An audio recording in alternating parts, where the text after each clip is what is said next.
उद्धव ठाकरे आज ईशान्य मुंबईचा दौरा करणार आहेत। यावेळी राजुल पाटील यांनी त्यांच्या स्वागताचे बॅनर लावले। तर राजुल पाटील या संजय दिना पाटील यांच्या कन्या आहेत। खासदार फुटीनंतर उद्धव ठाकरे ईशान्य मुंबईचा दौरा करणार आहेत। या पार्श्वभूमीवर खासदार संजय दिना पाटील यांच्या कन्या राजुल पाटील यांनी उद्धव ठाकरे यांच्या स्वागताचे बॅनर मुंबई उपनगरात लावलेत। एकीकडे संजय दिना पाटील यांचं शिंदेंच्या शिवसेनेचे स्वागत बॅनर झळकत आहेत, तर दुसरीकडे त्यांचीच कन्या राजुल पाटील या उद्धव ठाकरे यांचे स्वागताचे बॅनर झळकवताना दिसतात।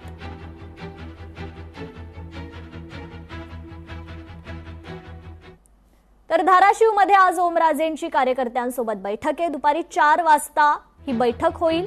धाराशिवमध्ये ओमराजे निंबाळकरांच्या बैठकीसाठी तयारी करण्यात येते। गोवर्धनवाडी येथील निवासस्थानी जय्यत तयारी सुरू आहे। ओमराजे शिवसैनिक पदाधिकारी आणि गावकऱ्यांशी संवाद साधणार आहेत आणि त्यानंतर मग ओमराजे निंबाळकर काय भूमिका घेणार याकडे लक्ष आहे। दरम्यान ओमराजे निंबाळकर यांच्या निवासस्थानाबाहेरून आढावा घेतलाय आमचे प्रतिनिधी काकासाहेब कांबळे यांनी।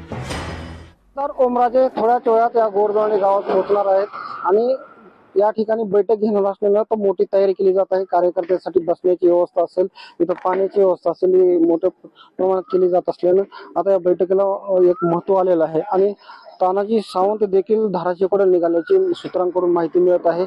आणि रात्री झालेल्या कैलास पाटील आणि मातोश्रीवर झालेल्या भेटीतही मातोश्रीवर सोमवारी भेट देणार असल्याची माहिती सूत्रांकडून मिळत आहे। ओमराजे हे मातोश्रीवर सोमवारी पोहोचणार असल्याचं देखील आता बोललं जाते।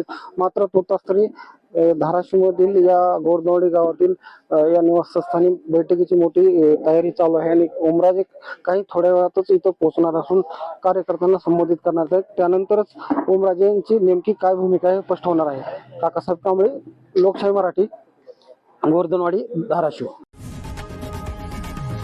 लोकशाही मराठी ऐका, पहा, जागरूक रहा।